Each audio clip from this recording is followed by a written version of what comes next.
Welcome to the podcast on negotiation. And today we have a very special guest, Leonardo D'Urso. Leonardo, great to have you with us. Thank you for inviting me, Remy. It's an honor and a pleasure. Leonardo is an expert, someone who eats and breathes mediation, and I'm extremely delighted to welcome him to our podcast because we will discuss the core of his work, which means what mediation is. Can anyone become a mediator? We will talk about Leonardo's new book called SOLVE. Very important, very interesting. I'll feature it in the links below just after our podcast. And we'll also have a look at the field of mediation, and we'll try to make a couple of bold predictions in terms of its development, given the recent advancements in artificial intelligence. So Leonardo is an expert, I mentioned. Guys, imagine this. He is the CEO of ADR Center, and his company manages 8,000 mediations per year. It's more than 2 per day. Like basically, Leonardo, everything that you do from the morning till the evening is you manage people and processes that resolve conflict around the world. Is that correct? Yes. There are more than 2 per day, 8,000 per year. But yes, absolutely.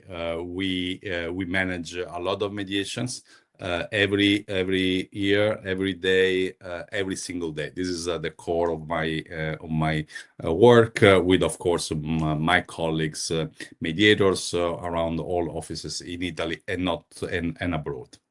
Of course, my math is completely off. It's over 20, not over 2. It's over 20. Yes, that's absolutely right. So basically, almost every 1 hour per one mediation per hour every day without sleeping. Absolutely. Leonardo is based in Rome and is currently working around the globe to help people realize the power of mediation. Yes, and there is an alternative to litigation, and it's something that we can learn.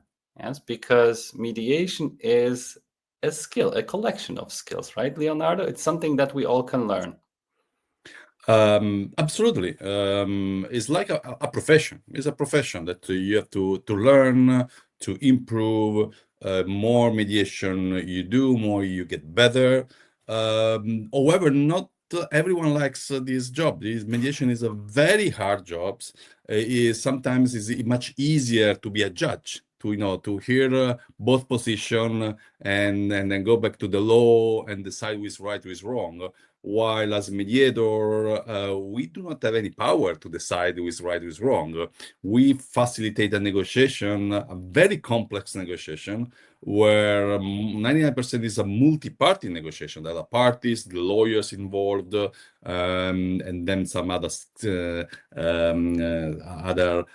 actors involved, where the mediator actually is helping a very tough negotiation. And our starting point is always a failure, negotiation failures.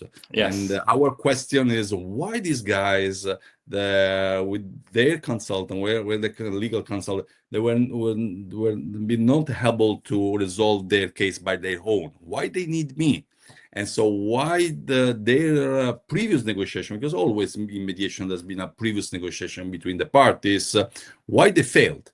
And we need to understand these barriers first. We have to analyze the conflicts, with level of conflicts, which barriers have been blocked the direct negotiation between the parties. Sometimes communication barriers, sometimes overconfidence. Both of them are truly, genuinely believes that they are right. Sometimes it's misinterpretation of data. Again, sometimes are cultural clashes. We do a lot of cross-cultural negotiation where people, they basically say the same things, but with 2 different approach, and they don't understand each other, and so on. So it's a hard job. We had a few people that after we attend our trainings, we do training, of course, as well, and they said, this is a very important skill. This is but I will never be a mediator. This is not for me. This is not for me. I love to litigate. I love to go back to the courts, to be a litigator. But I do not have the skill, the patience, to be a great mediator. So, Leonardo, you're one of the pioneers in Europe. You've been in this business for so many years, but let's go back to the origins. Let's go back to the beginnings.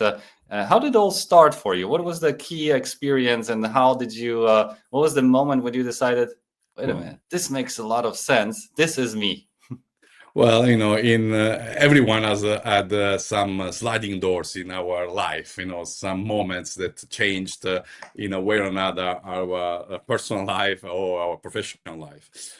For me, it was about 30 years ago, in the mid-90s, 1994, when I was attending an MBA in Arizona, in the States. And during the second year of my MBA, I took a class on negotiation. That actually was an easy class, to balance with the heavy stuff of finance and marketing and so on. And I like it. At that time, I didn't understand the power of negotiation. The usual professor was very nice. We went through the getting 2 years, the usual, win-win stuff. But at my first real business negotiation, at that time, I was a marketing manager in my previous life for a couple of years. Been a marketing manager for a company that was selling orange juicer, automatic orange juicer, big machines. And during my first professional negotiation was trying to sell this orange juicer to a restaurant chain, one of the big restaurant chain in Italy. And there was no way to sell this. The gap between the requesting price and the demand was so high, there was no way. Actually, the restaurant chain told us, you have to give for free. We'll give you a great opportunity to enter in the market. No one knows your machine. And at that time, I start to apply some negotiation theory that I remember from the class in MBA. And I went to position the money to interest. Why you need this orange juicer? And of course, restaurant chains to sell more fresh orange squid orange juice. And so, just to cut it short, we went from a sale contract to a supply of oranges. So we gave the orange juice basically for free, but with a contract of oranges with a minimum price. And after 30 years, this contract is still there, still alive. That moment changed the life of these small companies that became medium, large companies in having the big customer. And actually also the chains made a lot of money on margin on this deal. So that was my sliding door. I said, well, this is not a soft skill. This is something, negotiation, that you can learn, you can apply, and it could change the life of companies and, of course, professionals and our personal life. But then I had the opportunity to shadow some mediators in the United States. And, I say, bringing coffee to these old guys, actually, they were most former judges, retired judges in the United States, and then there was another sliding door. I saw these guys that were resolving disputes, very, very complex dispute in one day, half day, talking about people, having a good, great connection with the parties. And then I realized this is negotiation. This is mediation is based on negotiation skills, where mediator is a super negotiator. They have to understand why negotiation failed. They have to negotiate with the parties. They have to let the parties negotiate, and they have to anticipate actually some negotiation moves from the parties. And so I I'm entering the field from the negotiation side, and not from the arbitration or litigation side, like most of my colleagues they are coming from, the ADR spectrum is negotiation, mediation, arbitration, litigation. Most of my dear colleagues comes from the right side, from arbitration and litigation, while I came from the negotiation side of the spectrum. And that probably helped you build the organization that you're successfully been running in the last for the last couple decades. Yeah. 27 years actually almost 3 decades. Yes, and the ADR Center was founded in 1998, and yes, actually, I was lucky and maybe with a little bit of expertise to turn a passion to a business and self-sustainable business, because most of our colleagues in mediation, the main driver is a passion. But at a certain point, you have to turn this passion in a profession. You have to pay the bill if you are running, of course, a mediation center. And with, of course, the great help of my team and the whole mediators that works in ADR Center, an expert, I was able to do it. Congratulations on that. That's a great achievement. We are podcast on negotiation is being listened to all around the world, including in Colombia. There are mediators in Colombia, and Pablo says hi from the mediation center in Colombia. So, guys, let us know where you are in the comments. We are delighted to have you with us. Moving on, Leonardo, I love the definition of mediation that you've just quoted, which means that it's a failed negotiation, or it starts with a failed negotiation. And I would like to draw a little bit upon that and ask a follow-up question. What are the reasons? What are the main reasons for this failure? Why does negotiation fail? Why are we not able to resolve our disputes, disagreements ourselves, or why do we need the third neutral person at the table to help us? Well, first of all, I mean, as I usually say, there are three things sure in life: death, tax, and conflicts. Okay, conflicts are part of our life. So we will never have a shortage of conflicts, unfortunately, I have to say, but in all levels. I mean, state levels, wars, and personal levels, and business level. One of the problem is that negotiation has not been taught in schools.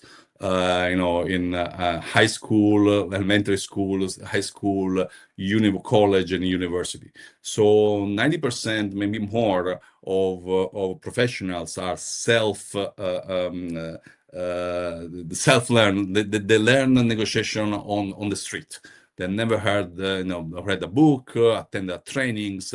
So basically, they pretend to negotiate. They know to negotiate, but they really they don't know.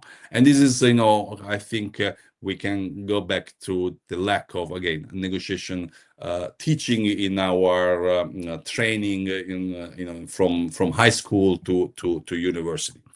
But sometimes, good negotiators, very good negotiators, they realize when there are blocks, there are barriers, and they need some help of someone else. What I hear a lot is actually lawyers or business people that say, we don't need a mediators. We negotiated, and we failed. I've heard that many times. We failed. So the only alternative is going to the judge, or to war, or do nothing. While a smart negotiator, professional negotiator, they realize the barriers, and they are negotiating through a mediator. They are, in a private meeting, they will tell the mediator, please tell the other party that this proposal, for example, just from an example that everyone knows and everyone, I'm sure, happened, is what they called reactive devaluation, barrier reactive devaluation. When you are in a conflict, whatever you say, whatever proposal you say, the other party as a reaction devaluate, because comes from you, comes from the enemy. If it's good from my enemy, it cannot be good for me. There is a catch somewhere. If the same proposal comes from a third neutral, someone I trust, I focus my attention on the subject, on the substance of the proposal, not from who's bringing. And so these good negotiators, they realize it, and so they say, okay, I have a good proposal, but I know that if I propose it, they will reject. Let's bring some third neutral between us, and maybe it can help to solve the dispute.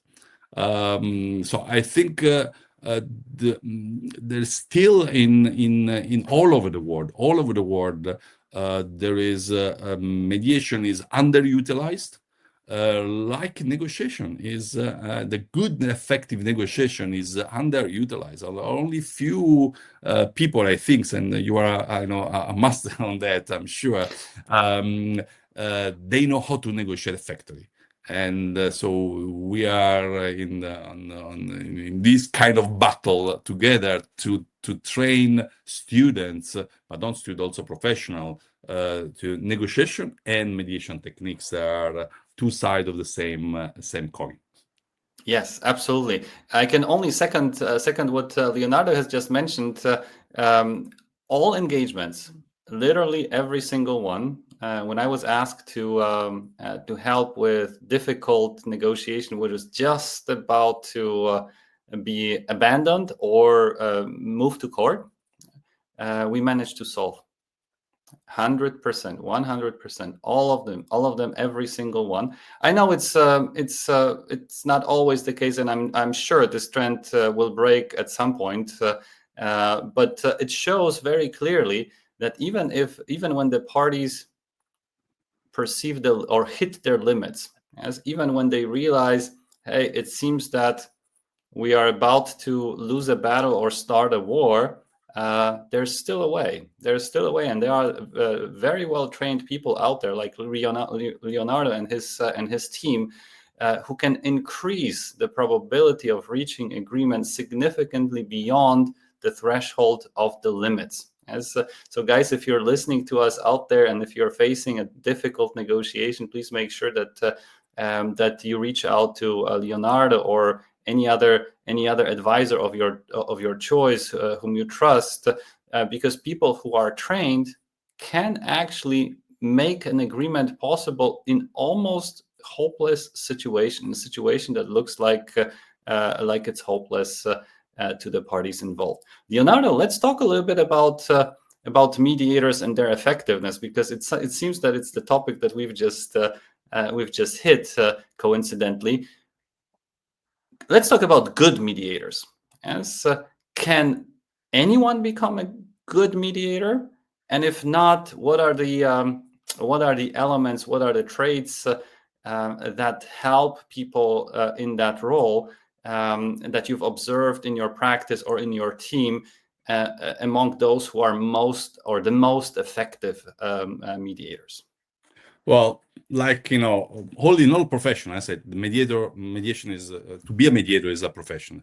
Is the same question. Everyone can be a good lawyer or a good engineer. No, I mean, you have to, it's a mix of skills, and learn the process all the way. Good mediators, there are a lot of characteristics that makes a mediator a good mediator, effective mediators. As again, in all profession, there are good mediators and bad or average mediators, as there are good lawyers and average lawyers, just to be in our field of law, but we can see accountants and engineering and so on. If I have to choose one of the few characteristics to make a good mediators is, I know this people, mediators, you need to have a special touch in connecting with people. You need to like people, basically.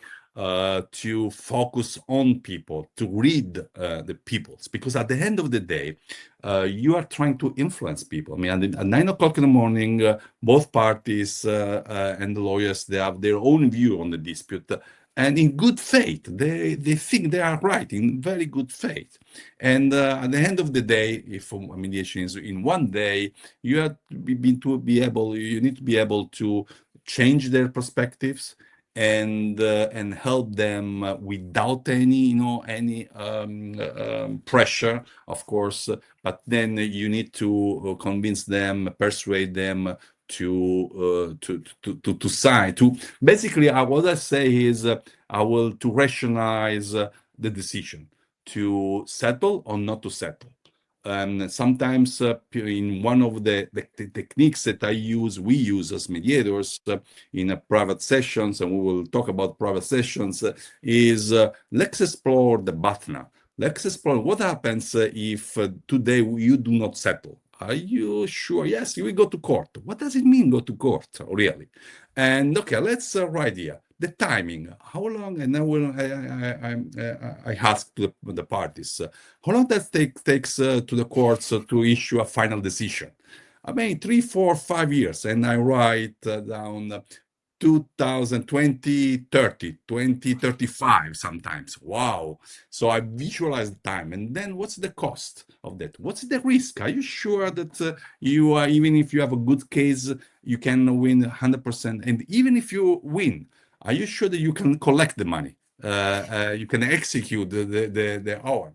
And so on. What about personal stress? What about the time dedicated? So, and then I collect this, and then at the end of the mediation, I say, okay, this is a possible settlement. This is a possible settlement. You have to decide. My job is helping you. One of my job is helping you to make a rational decision to go to the court or to take this proposal that maybe is not what you thought at 9 o'clock in the morning, but maybe it's better than going back, go to the courts. And in our mind, as you know, we need to take decision. We need to have a reference point. We cannot make decision with references in a vacuum. Only if we have a reference point, we can make decision, rational decision. So this is actually is my style. And by the way, there are a lot of styles of mediators. I am maybe because of my background, I try to help the party again to rationalize. I use risk analysis, all the trees, decision trees. I do certain case. I don't do all mediation. And by the way, this is an important, going back to your questions, there are not mediators that fit all, that can do, I think, this is my idea, all kind of cases.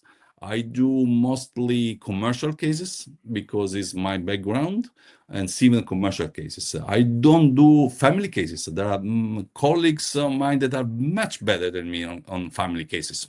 Or, for example, medical malpractice cases that is peculiar, or construction cases. And then you have to also know the dispute time, the matters of dispute in construction, in medical malpractice. There are a lot of things that you need to know as mediators, and then just to help the parties to talk the same languages of the parties. Mm-hmm. Yes, and we're going to talk about these fields in a second. Leonardo, you've just published a book, which is a great compendium, great together with two co-authors. Yes, we have to give them credit. I'm sure you will mention their names in a few minutes. Absolutely. I'm very honored and lucky to have my two co-authors, Constantina Di Gavila from Romania and Julia Radanova from Bulgaria. Then the book is the collection of our experience, our international experience of decades of mediations and trainings all around the world. Yes, and it's called SOLVE, which is a very revealing word, and at the same time, it's an abbreviation of your framework. Yes, of your framework, where you, on one of the dimensions, lay down phases of the mediation process. On the other dimension, you include elements. You include what needs to be done, starting from the skill to action. Can you help our viewers and listeners understand better, first of all, what brought you to writing this book, to publishing this book? There are so many books on mediation already. Yes, why Solve? Let's start with that question. Yes, absolutely. When we start to think about the books, our question with Adi and Julia, is, the world needs a new book and a different book on mediation. The mediation, there are a lot of very great books on mediation. I mean, and we thought, well, maybe we can give a contribution. First of all, because it's coming from this part of the pond from Europe, most of the mediation books are from great colleagues where I learned mediation from the United States, and maybe we need also another point of view in the mediation from more or from a European side. And then we thought, okay, let's try to merge our experience as mediators, something that we do every single day, and also as trainers. I mean, of course, as all mediators, part of our job is train new mediators and share experience with colleagues or more seasoned mediators. And me, Adi, and Julia, again, we share this rational approach, and we thought about how we can develop a methodology. In this process is very flexible. Sometimes you can adaptable. It's not judicial proceedings, of course. They do not have rules. We have principles, but not really rules. And so we came up with this 5x5 matrix. I mean, Solve is a matrix with 25 squares, and this is let me show. This is the squares basically, and the Solve is, and there are two dimensions: the dimension of the horizontal dimension and the vertical dimension. The horizontal dimension is the chronologic dimension of a mediation from the beginning to start. And so we divided the mediation, this timing, in 5 different phases. And to go get with the acronyms, we call the first phase setting the stage. And it's basically what the mediator has to do before meeting with the party, from filing the request to meet with the party. And the second stage is open the process, is when usually the mediator meet with the parties in presence or online. And by the way, in our books there are a lot of techniques on online mediation, because now 60-70% of mediation is done through Zoom, through Meet, and works after COVID, and the settlement rates are the same or more or less the same of a face-to-face mediation. The third and fourth phases are what is very peculiar in mediation. So is what we call L is listening and understanding, and B is validate option, that usually are the first round of private sessions or caucus and the second round of private sessions. We divided these in 2 phases because you don't have to confuse the first round of private sessions.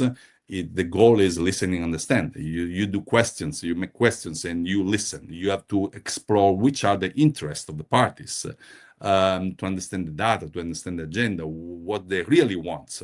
While in the second phase of usual private meetings, you can intervene more. You validate options, so you help to negotiate. You put all your options in the table, so you rank these options from number 1 to number 10 and exchange option and interest.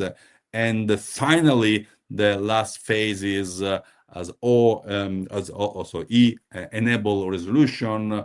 You have to close these in a settlement or different options. So these chronologics time phase, it can last half an hour, 1 hour for small claims, or 1 or 2 years for very complex mediation. But what is important and what is in our methodology is follow the phases. Do not mix. Do not usually one of the mistakes that we see in our new mediators is anticipate the phases. In preparation, you think about solution already, or in opening, or you should asking question that you should not ask in front of all of the parties, and you should ask in private. You start to think about option before getting interest, before listening and understanding. So this is important also, to follow this path again in these 5 different phases. Let's ask the question to the audience. If you guys are out there, and I will ask the same question to Leonardo. You guys, if you listen to it, you are welcome to give your answers in the comments. Leonardo, which of these phases do you believe is the most difficult for mediators to handle? Is it setting the stage, opening the process, listening, validating, or closing? Where are the failure rates the highest? I think, and this is the beauty of mediation. Each mediation process is different from others. So you can have in one mediation challenge in preparation, because you have to be sure that all the stakeholders, the decision makers, will be around the table, and maybe you cannot reach a CEO of a large company, and or in other cases.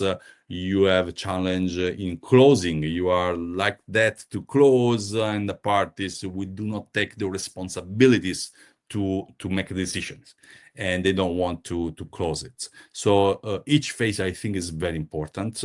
And in preparation, you have to understand where to focus most. And sometimes you have to change plan in the course of the process. For sure, what is the core of our process and the peculiarity are the caucus, the private session, something that you do not have in negotiation, of course, and you don't have in judicial proceedings or arbitration, where the judge cannot meet with one party alone. And this is very powerful. The private meetings, but it's powerful only if the parties trust the mediators, only if the parties see as in a mediator someone that can help them and is neutral, independent. Otherwise, they will never open their heart. They will never tell the parties, the mediators, their real interests. And so mediators, they cannot have any tools to work with. And when I was preparing for our chat and looking at the matrix, at the SOLVE matrix, I was sort of thinking that it probably I can imagine that a lot is learnable, especially when we look at the second dimension in a few minutes. A lot is learnable, but I think what is very difficult to capture is building the connection at the beginning.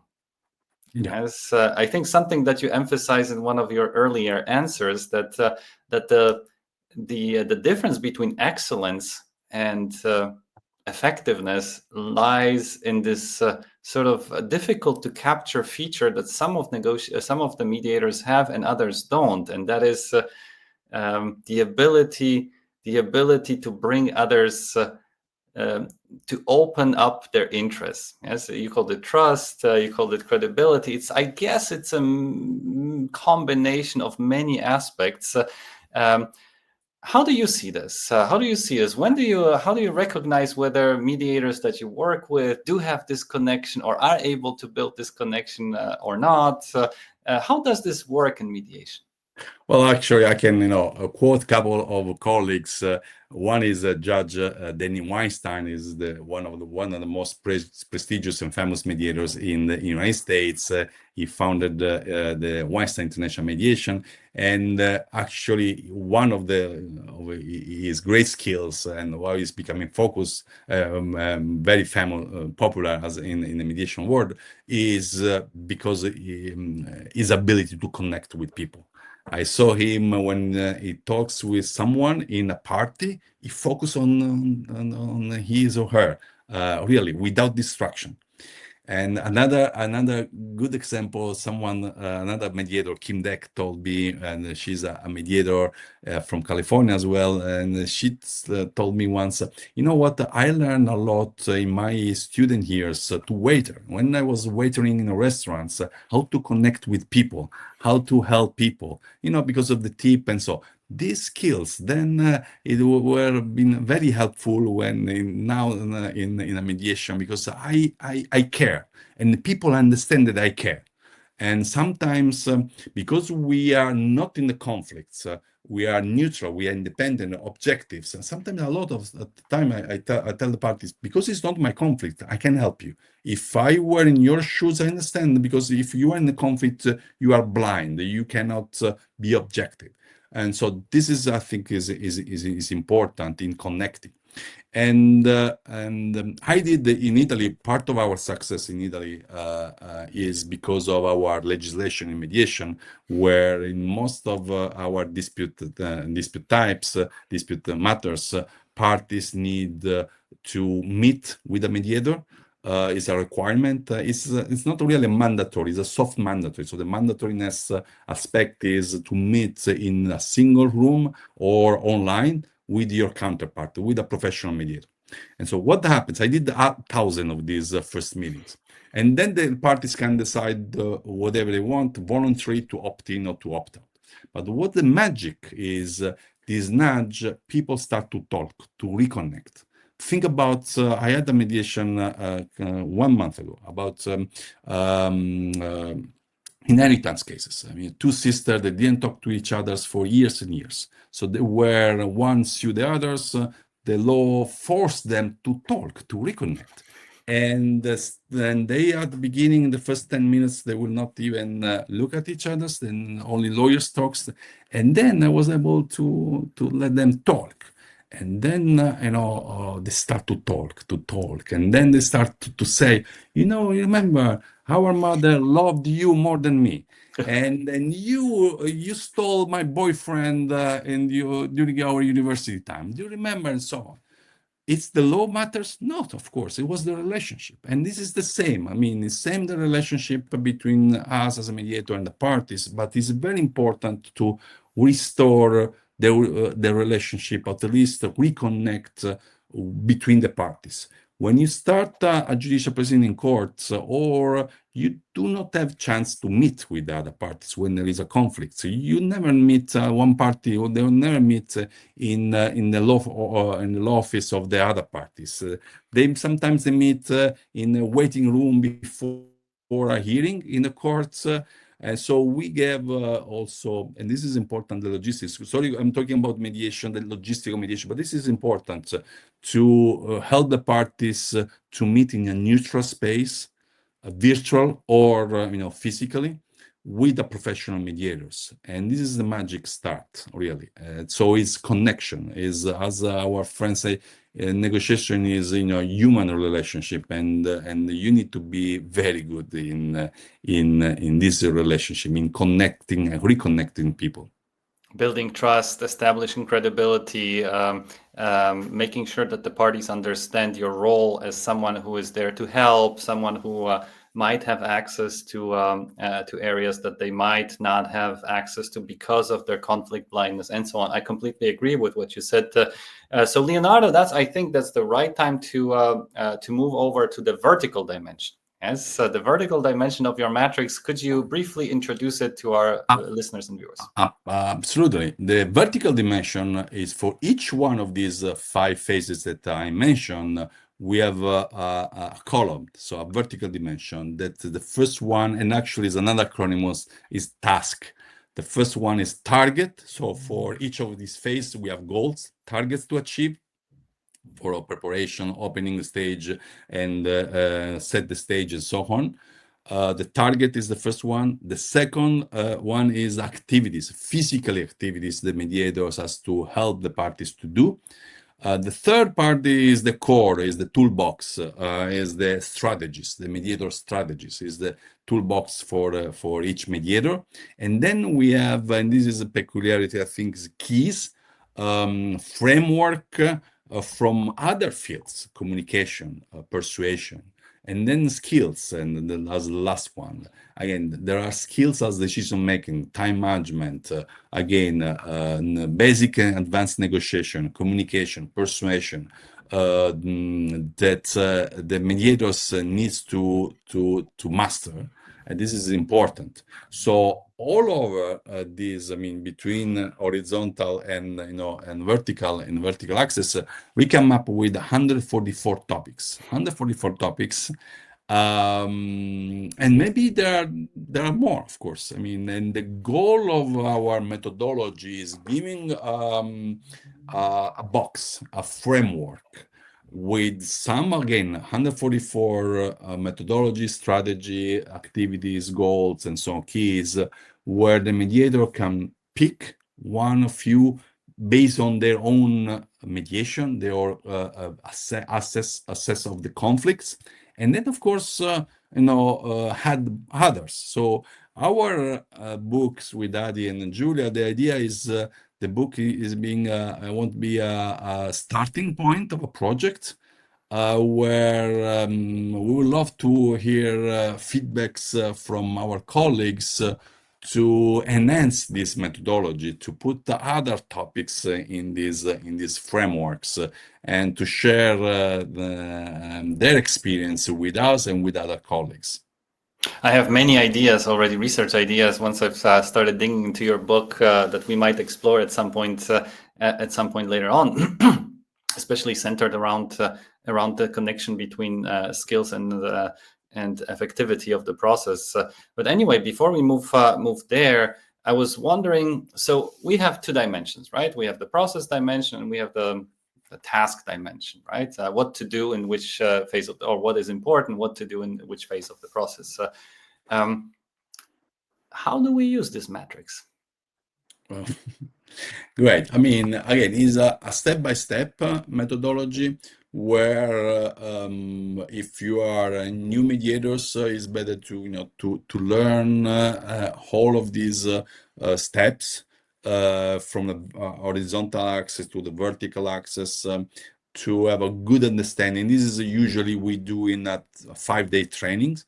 That we go step by step to hold this methodology. And by the way, one of these days out of 5 is dedicated to negotiation all day, because negotiation, again, going back to our common field, is the fundamentals of mediations. And then you have to adapt this methodology to your own case. This is the next. When you have a very good understanding of the process and all the topics, the toolbox, the strategies, the tactics that you can use, the others, the second step is to pick the right ones at the right time. For your own cases. And the challenge was to come up with a methodology that can be used in different contexts, in different contexts of background, dispute matters, and so on. So I think for simple cases to more complex cases. I love the matrix because it's because of its structure. When I read about it in your book, I thought, wow, this is so simple. Finally, someone put everything together in a way which is not intended for scientists, but in a way which is intended for someone who has to do it. In a way which is someone could take it out of the park, especially at the beginning. At some point, we establish routines, we establish our own style, but it takes a few repetitions until we get there, right? So especially at the beginning, people need checklists. People need reminders of what is important, in which stage, what to focus on, what are the key frameworks, what skills do I need to activate, what I need to use, and I was wondering whether this framework is universal for mediation, or whether you've seen already, based on the applications you've already experienced of the SOLVE framework matrix, whether you've seen a necessity to adapt it to certain types of, let's say, disputes, maybe certain types of industries, certain types of people, maybe? Yeah. I don't want to be like,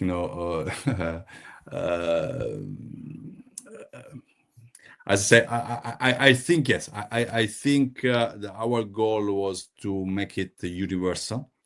That again could be adaptable to use to different context, cultural context, in US, in Europe, in Africa, in Middle East, where again we are working a lot in Emirates, in the region of the Gulf, in Asia, and so the structures, the phases are universal. Then of course you have to adapt. You have to choose the right topics again to the context. If you are mediating a small case, maybe of course you don't do a long preparation. I mean, you do 5 minutes preparation for 5-10 minutes preparation. But if you do it, for example, a community case, you need to have to do a long preparation before letting the parties meet. Give you an example. Again, I did once a few years ago. I was appointed by the EBRD, the European Bank for Reconstruction and Development. They have a great policy, internal policy, where this is a bank where they lend money to states for very complex project, highways, dams, and so on. And they have a policy where if this project has an impact to local community, they send a mediator or facilitators, basically. So to understand, to protect the project, to protect their money, so basically. And I am in the roster of their mediators. And a few years ago, I can't tell because it's all public. They have a roster of cases. I've been appointed in a very complex cases so basically it was about the construction of a repository of nuclear waste between two states. So one state was located and started to build this repository in the border of another state and in the shore of a river. And of course, local communities start to protest that was not the right location, the technology was not the safe enough, and so on. So do you think I know anything about nuclear waste? Of course, nothing. So my role there was as a facilitator. I need to let the parties to talk. Think about 3 different languages, the languages of the parties. I was speaking in English with my Italian accent, a lot of translators, and about 50, 60 people around the table. This process started, I think lasted about 2 years. We didn't solve all issues, of course. But we solved a lot of issues, and the preparation in the case was long. I mean, to get the right people on the table was different, was challenging, and even to organize one side of the table. Think about environmental associations, local community. They were not organized by within themselves. So I had to work a lot with them to prepare within them, to have one or two spokespersons. So going back to the solve, I use this methodology, and actually then I realized that I used, because this was before I wrote the book with Adi. So I realized that we use this methodology, and this methodology really works very well in all contexts. And so, in fact, at the end of the books, in the third part is we give some cases, different cases, commercial cases, labor cases, or workplace cases, but also criminal cases. This works well for restorative justice as well. I mean, when offenders meet with the victims. And again, my colleagues, I'm not an expert in criminal mediation and penal mediation, but my colleagues use more or less the same methodology with different approach, of course. That's super interesting. And I was wondering, Leonardo, as successful as you are, I'm sure you've had more and less difficult cases that you've managed in your career. I'm thinking about the most complex or the most difficult one that comes to your mind when you look back at almost 30 years of experience as a mediator, someone who has been exposed to thousands of disputes. Which one comes to your mind as the most challenging, the most difficult, and the one that you are very proud of because you've left a landmark on it? There are several actually. There's several because for every person, their dispute is the most complicated one. Of course. So even cases where I remember one case again was a division of asset between two persons. And I said, okay, I can do it. It's commercial. I think says they have to divide. But then I discovered it was not really a division of asset. Was a family dispute because it was two spouses. There are two. So it was not a matter of the asset. It was a matter of their relationship. So in that case, again, one step behind, I ask help of a co-mediator. Help of another mediator that is specialized in family mediation, and we co-mediate. And at the end of the day, I think we solved that cases, and we solved, not I'm not saying their life, but there were of course children involved. We made a dent in there for sure in their life. Then there are multi-million, multi-billion actually cases between business. And going back to one of our teams, and when you mediate, and when you negotiate, once you mediate, you realize that even if are mediating business-to-business disputes, there are always persons that represent their business. Is always a relation with the persons, even if one party is a bank or a large insurance company or something. So again, the persons, the relation with the person with is very important, even if it's a very complex business-to-business dispute.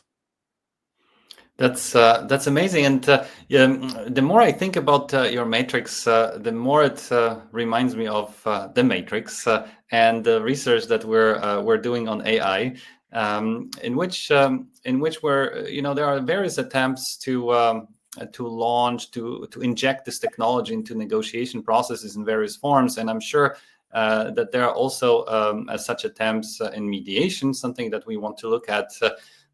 With a doctoral student of mine closer in a few weeks or months.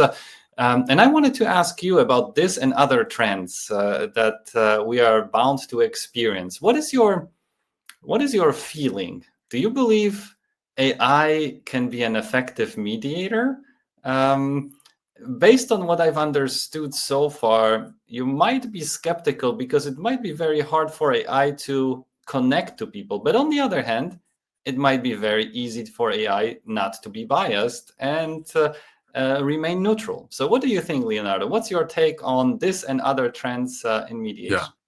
Yeah. AI, of course, will change. It's changing all our life, our professional life, in all fields, in all sectors. That's for sure. I'm feeling that the AI will be very helpful for small cases, for repetitive cases, consumer cases, where the value of the case is so modest that it doesn't worth to bring a human mediator. Think about telecommunication cases that are worth 50 euro, 100 euro. And they are more or less the same kind of cases. AI can learn how to the best solution, can learn on the previous settlements.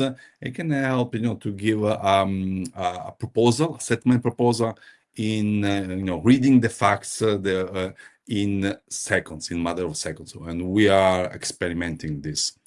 On more complex cases, I think AI can support. This could be a co-mediator. I know, like,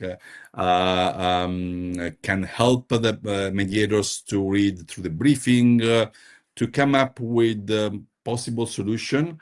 But again, that should be validated by a human, by a mediator, can help the mediator. I give you, for example, what we are doing in relative field next to mediators. We have been, as ADR Center, appointed, accredited as ODS, out of court dispute settlement under Article 21 of the Digital Service Act. So there are only 7 in Europe. ODS have been accredited by the European Commission. What we do is we try to help the users to solve dispute with large platforms like Facebook, TikTok, Instagram, LinkedIn, Google, and so on. Is a regulation. So all platforms have to have an ODS out of court system to resolve disputes. And so far, of course, we do it in 16 languages. And we saw more than 500 in few months, and it's growing and growing. So I think in that cases, and these usually are repetitive disputes like blocking account, illegal content, and so on. So there are certain, and of course, term and condition of the platforms. So there are, I think, certain times that these cases that can be resolved by AI, because again, these repetitive, topics to be solved based on decision already made by a human mediator, or in that case, actually, is a non-binding evaluation. Mm-hmm. Yes, there's a lot of research, I think, that is currently being done in this field, and we are also trying to leave our marks there as well. I was wondering, Leonardo, about something that probably many of our listeners and viewers are thinking about, and that is the business model. Yes, I once heard from one of my guests that I think he said something along the lines, mediation is my passion, and that's why I have to write books so that I can earn enough money for the living to pay my bills. So if you could maybe, Leonardo, if you could maybe describe how it works. Is it really a matter of passion, or is it possible to make a living as a mediator? Depends actually in the market. Let's going back. Let me get my hat of economist and businessman also. Before selling the service, you have to create the market, and is in our jurisdictions. I'm talking about Europe, our continent is very difficult. So we have been very lucky actually. In Italy, to convince our government 15 years ago to introduce what I described before was semi-mandatory or soft mandatory provisions that nudge people to in the good direction. But then the final decision, not only of the settlement, or even if go to full mediation, is by the parties. But so it's very important to create the market first. 15 years ago, when I told you at the beginning, I learned mediation in the United States. I thought would be easier to replicate the business model and the market model of the United States to Italy and Europe, and it was a disaster. And in the first 4 or 5 years, we did maybe we made 1 or 2 mediation in 5 years, and we start to promote, to train lawyers, and do everything, and all say, okay, this is nice. Maybe it's an American things will never work here. America is United States is a different market because the BATNA is very risky. Going to the court is very costly. It's very risky. If you lose, you lose a lot. So it's kind of natural, even without a law of state law, to go to mediation. In our part of the world where going to the court is usually cheap, lawyers are not so expensive. And even if you lose in courts, you don't lose a lot. You don't have triple damages. You don't have huge sanctions. So for going to mediation, you need a nudge. So my advice is, and this is part of our field of expertise in ADR Center, we do mediation is our core know-how, but then as a kind of side business, we do training, but we do also consultancy project with governments, how to embed mediation in different jurisdictions based on the Italian model that I described, based on the experience of 15 years, where now the numbers speaks by themselves. Now Italy is one of the best practice. And again, I'm working with Moldova, in Turkey, we work in Turkey, in Azerbaijan, now in Uzbekistan, in Dubai. And Dubai, we've been honored now to do a joint venture, public-private joint venture with the government of Dubai, to set up one of the largest mediation center and maybe will be the largest in the area of the Gulf. So you gave me an answer like a lawyer, right? Without stating the number. Let me be stubborn here, because I think many of our listeners would love to hear a little bit more, at least a few numbers. So let's imagine I'm a mediator. Yes. I'm educated. I've taken complete training, high quality, and now I want to work my cases. Yes. So how many cases do I have to have per month, as to make a living as a mediator who doesn't write books, who's not as fortunate as you are, Leonardo, and your co-authors, who simply wants to live his or her passion by mediating cases? But depends again. Sorry, I don't want to be giving you an answer like a lawyer, as you said, but depends a lot on the jurisdiction where you are. For example, in Italy, the fees are capped, are regulated by the Ministry of Justice. It's not kind of a free market. They are good fees and are based on near a lawyer fees. Usually, in our case, we split, or we have a percentage between the mediation center and the mediator. But then at the beginning, again, for example, in Italy, we appointed the mediators, usually when we as the mediation center. And now after 15 years, parties, lawyers, they want their own mediators. They come to ADR Center for having one mediators because they like one mediators. Most our mediators are now full-time mediators. They have more than, I could say, 50, 60 mediators per month. But again, is the market. I mean, and then yes, of course we have been able to manage, the center, to grow the center. We always grow by double digits.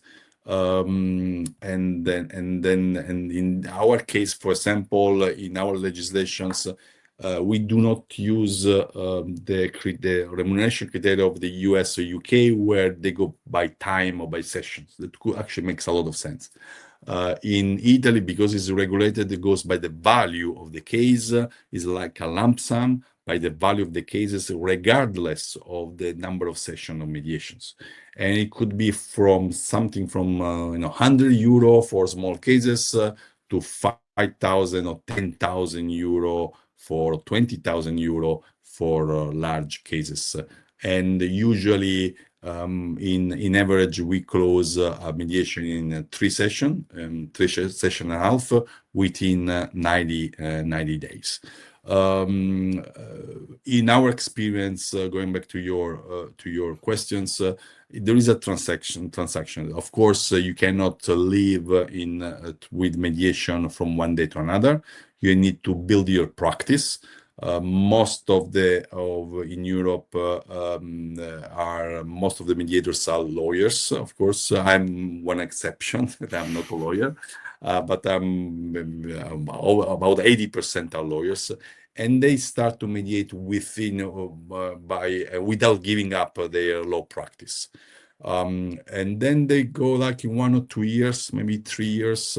What is good is that as mediation center, we do all the investment. We do the investment of the office, of the secretariat, the case manager, of the case management online. That is the software, the marketing.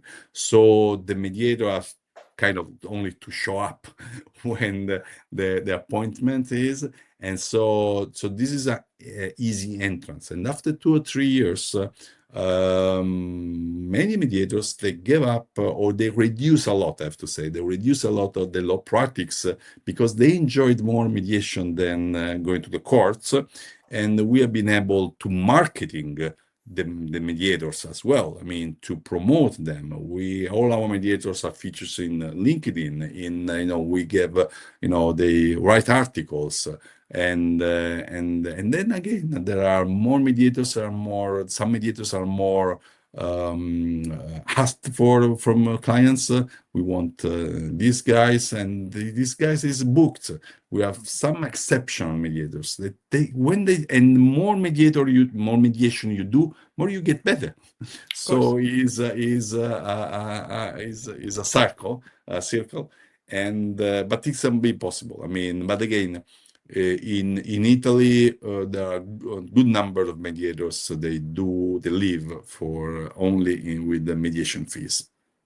And that's a very relieving message. Thank you, Leonardo, for your transparency with this. The message is it's possible. Yes, it's possible. Absolutely. It depends on you. At the beginning, it probably makes a lot of sense to work with companies like the ADR Center, like Leonardo's ADR Center, because it gives an easy access to a growing industry. It helps you build confidence, develop your style, and mingle with experienced professionals.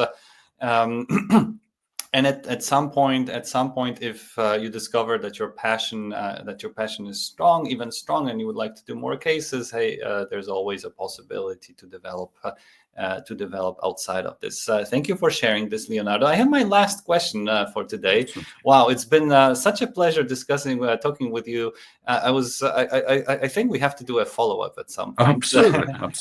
And the question is about negotiators or mediators that have impressed you, that you would call great, excellent, people from your practice experience, or maybe historical characters, where you would say, wow, those were great negotiators / mediators. I don't, have any names on the tip of my on the head. But the one, for example, I mentioned, Judge Danny Weinstein, is one of the most famous negotiators and mediators in the United States. We have a few here, that are very local mediators. But we have a say it, if as a mediator you don't have appointment and your telephone doesn't ring, there are 2 reasons. One, maybe you don't do a good marketing and people, they don't know you. The second is people know you and you are not good. But again, there are a lot of people that I know that are good mediators. They are good colleagues. They usually what nowadays, going back to the trend in mediation, negotiation, and now what I witness is a request for a specialized mediators specialized in a field. There are some field very technical, like IP, medical malpractice, construction. Think about construction, and this is what we are, also building in Dubai, where the construction industry, of course, is huge, and there are, of course, disputes like everywhere. Cross-border disputes because of with the different companies, and so we need mediators with a certain set of skills. So with skills of cross, intercultural skills, but also specializations in some dispute matters like construction. Leonardo, I've had a blast, and I'm sure our listeners and viewers did as well. Thank you so much for joining us. Thank you so much for sharing intimate details about mediation as a practice, as a skill, but also as a business model. And above all, guys, if you're listening to us, the message is you can become a good mediator. You can make a living out of it, but make sure before you start, make sure you read the new book, Leonardo's new book called Solve. Leonardo, thank you so much. Thank you for inviting me. Let me again thanks also my co-authors Adi Gavrila and Julia Radanova, and hopefully I shared my experience, and your viewers and listeners can enjoy the podcast. It's been a great pleasure. Thank you so much. Bye.